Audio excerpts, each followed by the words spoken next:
Are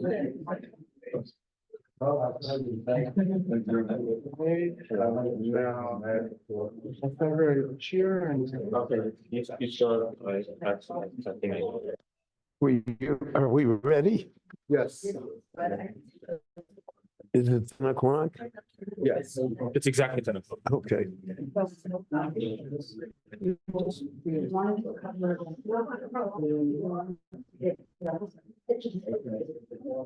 Boker Tov, everyone. Very good Erev Shabbat to everybody.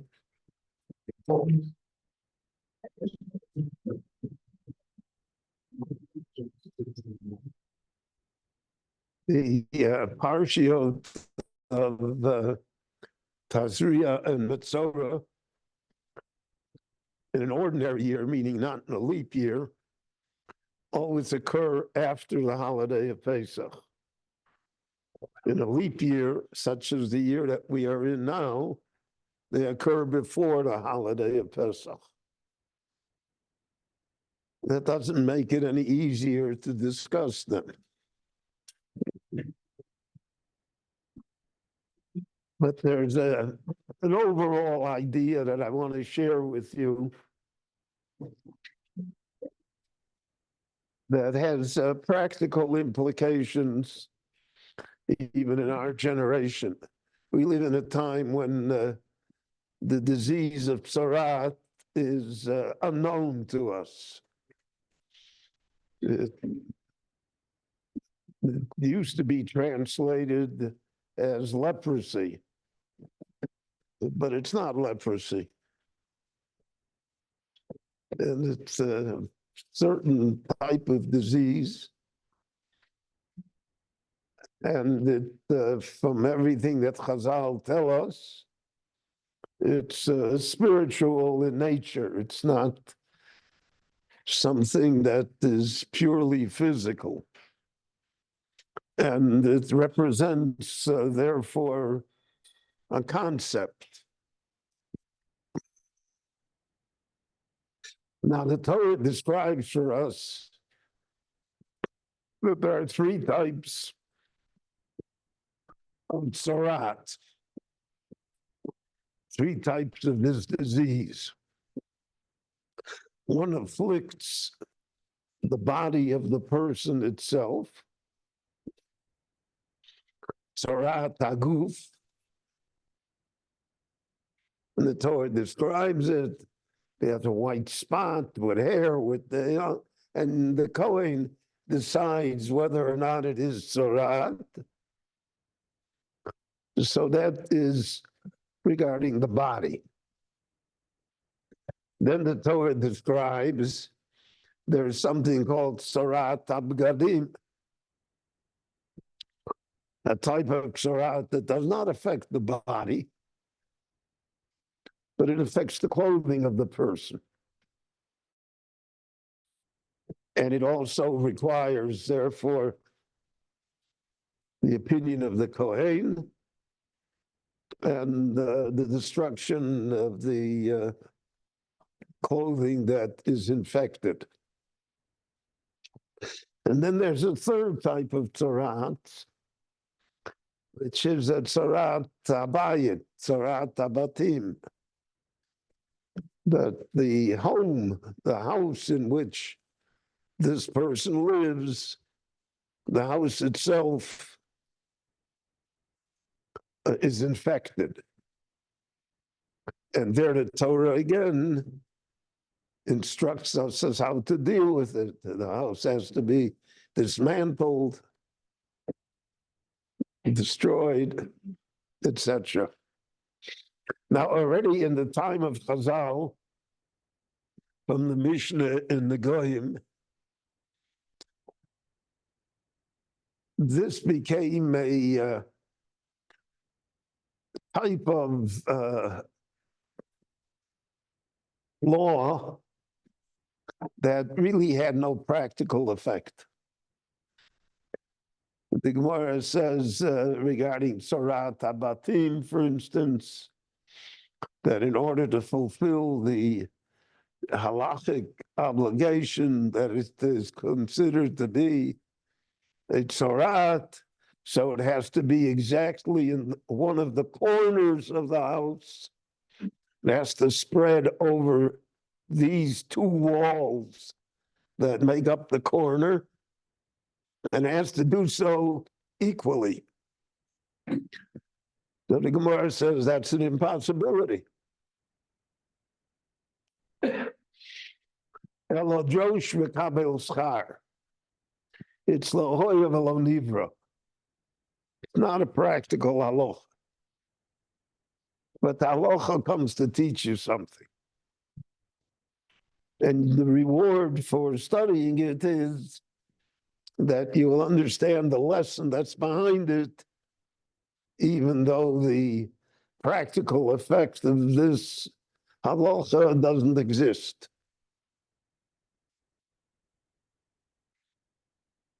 So we see already that Chazal saw in the whole picture of Sarat that there's an impractical element that really makes it almost non-applicable in the real world.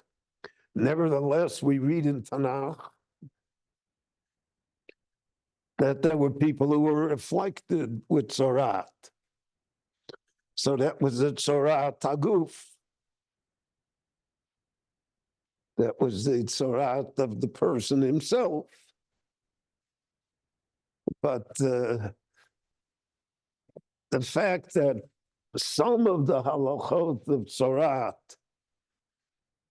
are always lo hoya v'lo nivra never can occur, and that therefore it's drosh v'kabel sar. You should study it in order to have the reward of what the idea is. So that, so to speak, became the approach to Sarat over the last 1,500 years, 2,000 years, since the time of the Mishnah, etc. So what can we glean from this? What is a practical lesson for us? The Gemara says that Sarat is somehow connected to speech. The Lashon Hara, the evil speech, the slander, the obscenities. The Torah puts a great emphasis on speech. It is what differentiates us from the animal kingdom, because speech is the ability to communicate, to speak over time and space. And in our time, we see how it's instantaneous. So it's a special gift that no other creature on the face of the planet has, except human beings. The abuse of that gift is Sarat. The abuse of the gift of speech leads to this disease. And even if we cannot identify the disease, we are all well aware that the abuse of the power of speech is lethal, can be fatal. Hachayim v'hamoves biyad halashon. Life and death itself depends upon speech. How does one talk? Now, people by nature are gregarious. By nature, they talk a lot. It's hard to keep silent.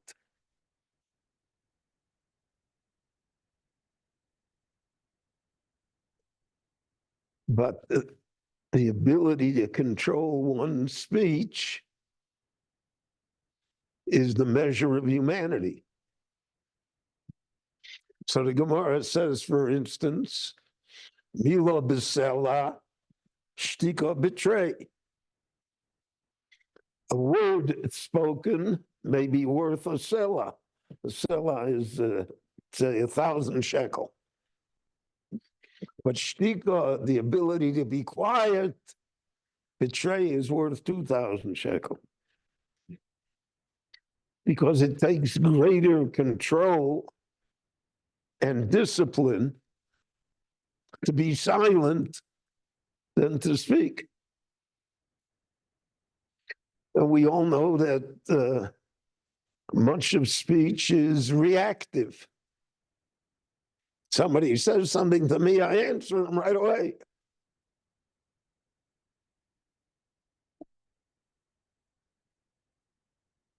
Most of the time, quick answers are not really wise answers. I remember that I was once in the house of a great scholar, wonderful Jew, and a lady came in and asked him a question. It was in the good old days when ladies brought you chickens on Friday morning for the rabbi to look at. In my day, I still had that in Miami Beach. The ladies have brought the chicken and I remember one lady, I said to her, she came like every week. I said, well, you should tell the butcher to give you, what's the problem? She said, my mother used to go every week. I go every week. So she brought him a chicken to look at. He was an old Lithuanian rabbi, and he'd seen the hundreds of chickens in his life, and there was no doubt that he knew exactly what the proper halacha was. He said, 1 minute, please. He went over to the bookcase, and he took out a Shulchan Aruch, a Yeridea, and he turned the pages till it came to the proper place where the question of the chicken would be found. And he looked at it, and then he answered her. And she went away happy. He said, the chicken's all right. No, we're going to have a good Shabbos. So after she left, I said to him, Rabbi, I don't understand. You paskin the shaila, you've answered this question maybe hundreds of times. You've seen hundreds of chickens. You know what the answer is. The moment she posed it, the moment you saw the chicken, you knew what the problem was and what the answer is. So why, you got to look it up and He said a very wise thing. He said, you never answer a question in halacha immediately. It may be a simple matter that you think that you know the answer and that you've had years of experience, but that's not the approach. The approach is say, excuse me for a minute, I'll look it up, then I'll tell you. And for me, that was a very valuable lesson. Always in life, you get people that call up on the phone. Anonymous people, I don't know who they are. Never identify themselves. They're certainly not dues-paying members of a Nasi. And they ask you a question. And you're supposed to give them an immediate answer, not knowing who the person is, not knowing what the real circumstances are. How can you do that? Someone called me yesterday and said she comes from an abusive home and her parents want her to come home for Pesach and she doesn't want to go because It's in a terrible place, etc., etc. What should she do? I don't know her. I don't know her parents. I don't know what the definition of an abusive home is. And I'm supposed to give her an immediate answer on the phone. And if I don't answer, which basically I never answer, I pose both sides of the issue and then wish them a good year. So they say, what kind of rabbi is that? Didn't answer. But the gravity of answering is such that it has to be taken into consideration. And if you answer wrongly or you answer immediately without reflection, and worse, if you answer without really knowing what the real circumstances are,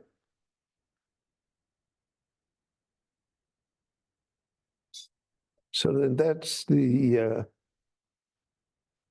sin of Sarat. It's bad speech. So bad speech is not only slander, and it's not only obscenity, and it's not only foolishness, which is what we have all the time. You'll notice in the current crisis, so on the radio, they interview people. Interview people with a bias.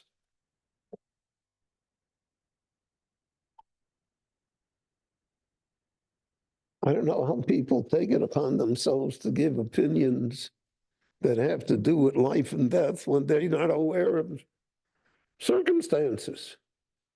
I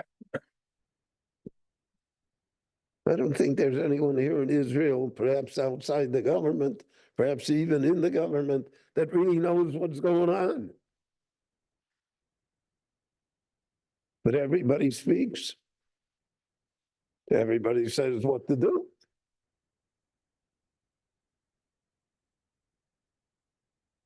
So that's a tzaras haguf. That's a tzaras of the person. And the person oftentimes is unaware of it. Most of the time, he's unaware of it. Because we are gregarious creatures. And we're brought up to be people who speak and respond and debate.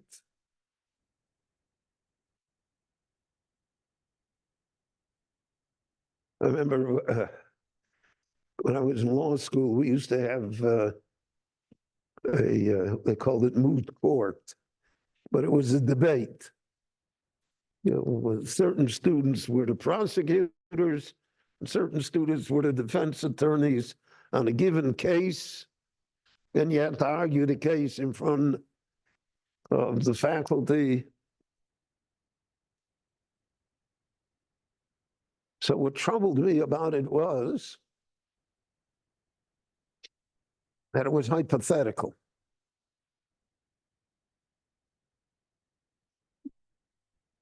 On a hypothetical case, there's all sorts of wisdom. On a real case, there's a sense of responsibility. So whether or not in moot court the plaintiff wins or the defendant wins is of no consequence. But in the real world, it is of consequence. And therefore, it's not comparable. You can win every debate in moot court and be a miserable attorney because you're not dealing with the real world.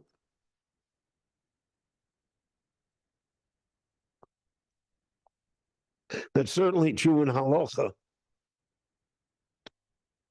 Halacha doesn't like to deal with hypothetical cases. There's a famous piece in the Shach, the Shach Sayakoin, in his commentary to Choshen Mishpat. So there's a sefer called Trumas Hadeshen.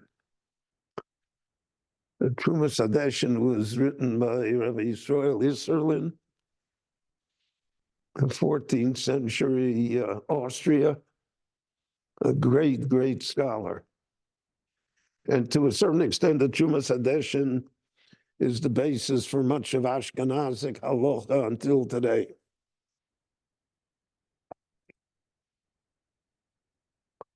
It was called Deshen because Dalit Shin Nun, the numerical value of it was 354, which are the days of the lunar year, which is basically the Jewish year. So he wrote that there are 354 pieces of Torah here. If you study every day one of them, at the end of the year, you're a great scholar. And the Shach wrote on this, and he said, I disagree with him. He says the problem with the Trumas Hadeshen is not only that he made up the answers, he made up the questions. They're not real. He said in halacha, questions that are not real, heaven never interferes because it's not real. But if it's a real question regarding real people, regarding real circumstances, then you can hope and pray that heaven will give you an insight that you will answer correctly. So all of that is part of this disease called Sarat Aguf. And as we can well attest, this disease is very widespread. And it affects us in ways that we are not really conscious of, but that the disease is present. Then there's the disease of clothing. Clothing is our method of how we represent ourselves to the outside world.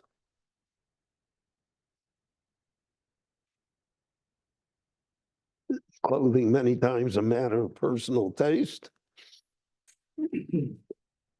Many times it's a measure of identifying oneself with a certain group or an idea.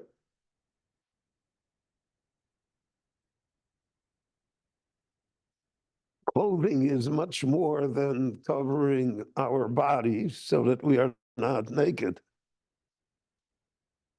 Clothing represents ourselves. Therefore, we have a concept in Judaism, for instance, Bigdei Shabbos. We have special clothing for Shabbos. I remember that when we raised our children, so they had Shabbos shoes that they only wore on Shabbos. So you'll say that that's silly, right? It's a profound lesson.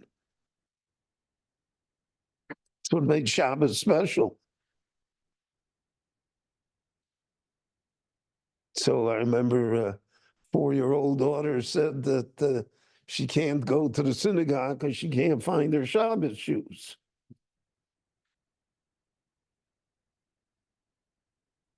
It's how we represent ourselves to others, how we present ourselves. That's the whole concept of what today is loosely called tzniut, or modesty in dress, both for males and females. Not to flaunt ourselves.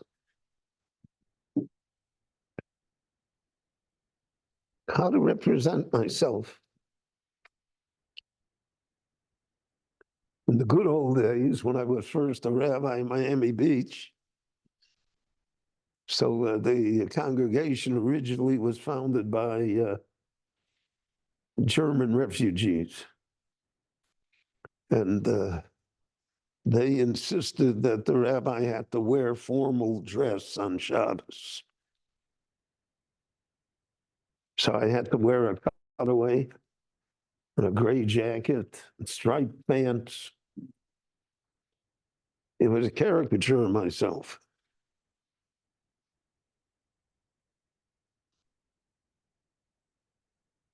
But eventually the demographics of the congregation changed, and so did my costume. But I always thought that there was something to it, how you represent yourself. They wanted that the Rav should represent himself differently than the congregants in the congregation. They want him to be identifiable. They hope that somehow it would engender with him a greater sense of responsibility.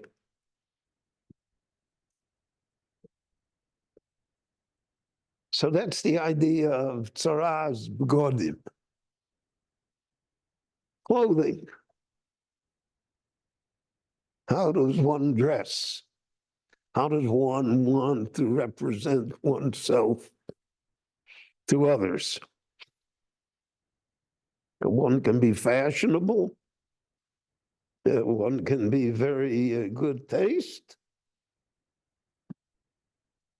But there are lines, there are boundaries.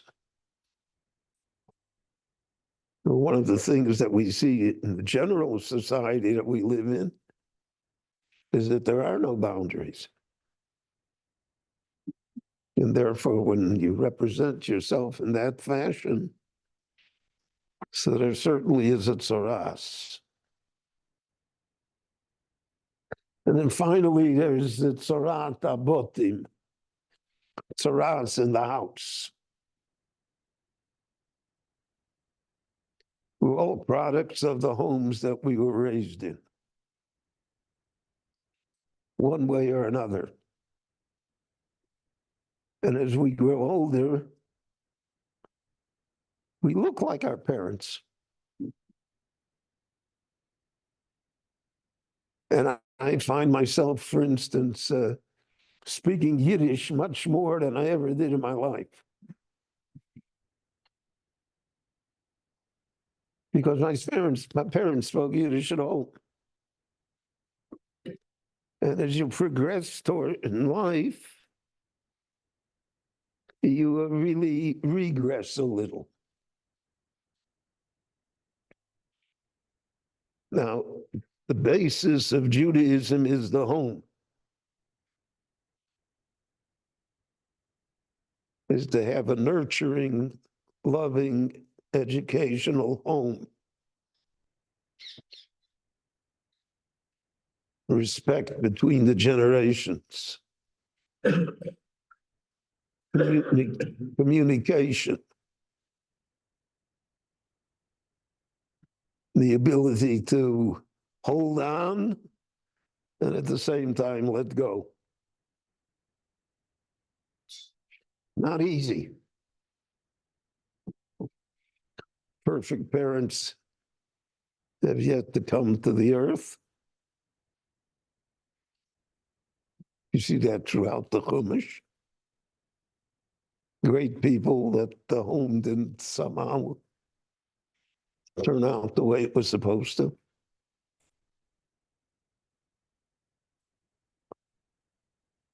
So one has to realize the responsibility. What's involved? There may be a tzaras in the house. And the tzaras is communicable to the next generation. We find all of the studies, medical studies, that people who are substance abusers, their children are more likely also to be substance abusers. And people who are abusive people, raise abusive children.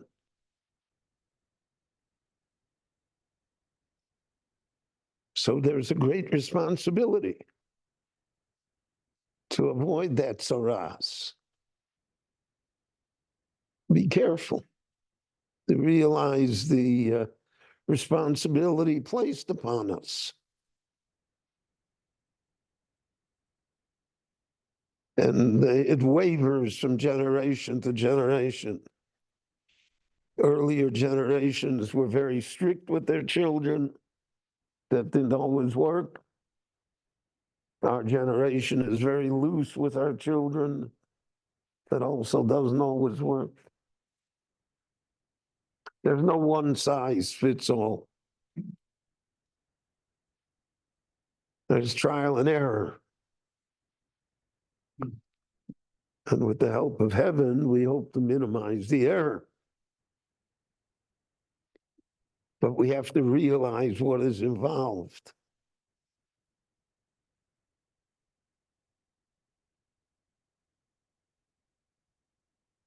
So I remember that my Rebbe used to say that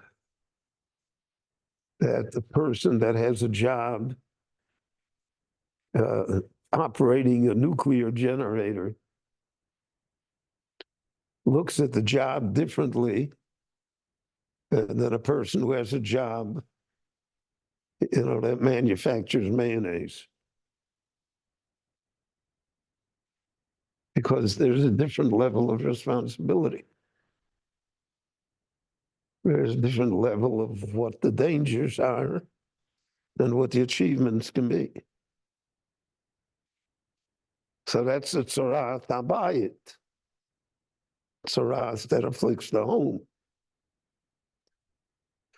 So the Torah has outlined for us these three different types of Sarat. So even though halachically they don't exist for us, nevertheless they do exist in the message that they convey and in the lesson that they want to teach us. And that's part of the idea as we enter Pesach, to be able to have a great perspective on our lives, to realize what we achieve with our freedom, and that will avoid having any of these types of tzara'at infect us, our clothing, or our home. Shabbat Shalom, everyone. Thank you for coming. Next Friday, we still have a Parsha Shiur. The Shabbos HaGadol drasha will be on Shabbos HaGadol.